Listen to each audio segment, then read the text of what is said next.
O deputado federal Carlos Jordi comentou na manhã de hoje o andamento da coleta de assinaturas para a instalação de uma CPMI referente ao Banco Master. Em entrevista ao Oeste com Elas, o deputado avaliou que o dono do Banco Master, Daniel Vorcaro, deve estar ameaçando os ministros da corte. Há fortes indícios de que o ministro Dias Toffoli quer anular a anulação e anular a ação. E isso porque nós sabemos que o Daniel Vorcaro ele deve estar ameaçando. Olha, se eu cair, eu vou cair atirando. Eu vou cair atirando e muita gente grande vai cair. Inclusive ministros do Supremo Tribunal Federal. Então, se ele se atrever a fazer algo tão grave que afronta a nossa democracia e também coloca em risco o nosso sistema financeiro nacional, nós temos que ter muito cuidado, um olhar muito técnico, investigativo, para ouvir essas pessoas, para entender realmente por que foi feita a liquidação. Porque se realmente houve algo necessário para que fosse feita a decretação de falência do Banco Master e estão revertendo, isso aí é caso não só de impeachment, é caso de prisão de um ministro.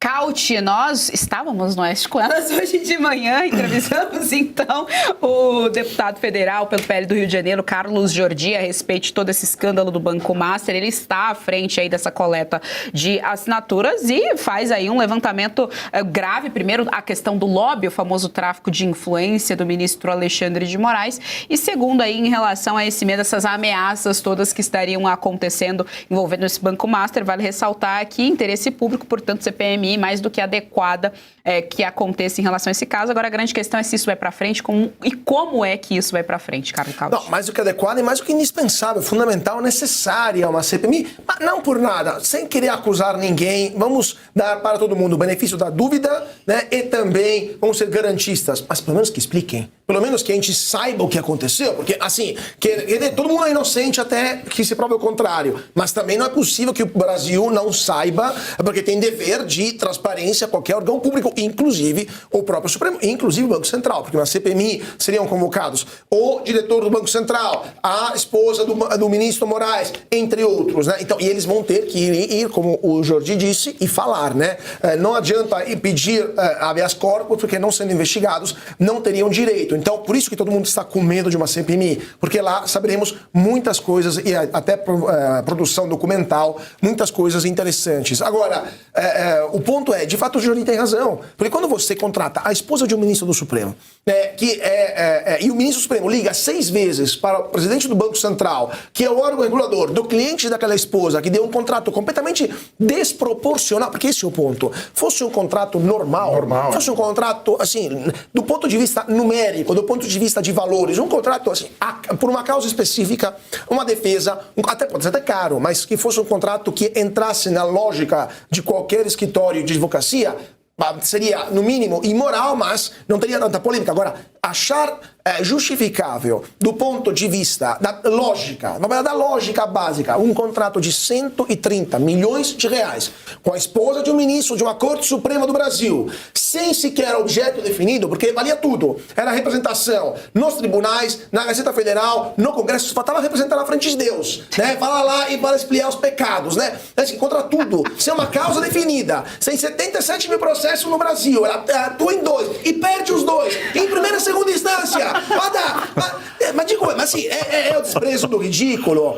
Francamente, estão desprezando o ridículo. Os livros de direito, quando escutam isso, vão em autocombustão, entendeu? Eles queimam sozinhos. Porque além de ser algo inexplicável, também mostra incompetência. 2 processos, perdeu os 2.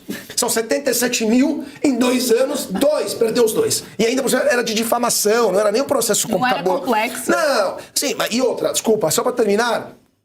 A senhora Vivi de Moraes, com todo o respeito, ela começou a advogar de fato depois que o marido se tornou ministro do Supremo, montou o escritório e se tornou um dos mais bem pagos do Brasil. Isso é explicável? assim, considerando que a senhora não tem sequer mestrado, a senhora não tem especialização, não tem um currículo de uma grande jurista. Publicações temos, me parece que também não temos. Então, assim, é justificável um contrato desta magnitude para uma advogada que se formou numa faculdade de segunda ou terceira linha, que até o momento não gerou águias de área, né? Não gerou Rui Barbosas para o Brasil. Espero que um dia o façam, né? Porque seria uma contribuição para o direito nacional. Mas até agora não produziu grandes juristas e ela se torna a mais bem paga do Brasil. Imagina, eu fiz o cálculo. Se ela trabalhasse só para o Banco Master, a sua hora de trabalho seria 22 mil reais. 22 mil por hora! Por hora! Então, assim, é ridículo, é francamente ridículo e claramente no mínimo no mínimo uma CPMI para entender o que aconteceu sem acusar ninguém, eventualmente depois da explicação, se não for convincente ter a acusação, mas no mínimo uma CPMI tem que ser feita porque tudo isso é inaceitável no Brasil e em qualquer outro país sério. Caivano, por favor. Ela está indo no caminho certo. Você aqui está enxergando do lado errado.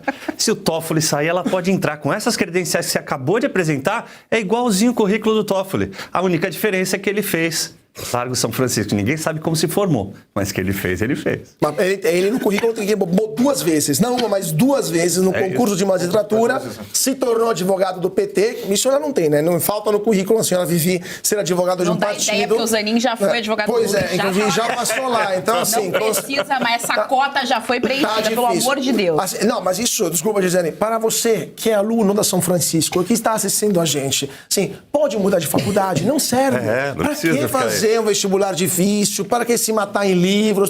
Para que? Sim, uma faculdade, né, de terceira categoria vai lá e produz 2 advogados mais bem pagos do Brasil. Então, assim, o tonto é você, no caso, meu amigo.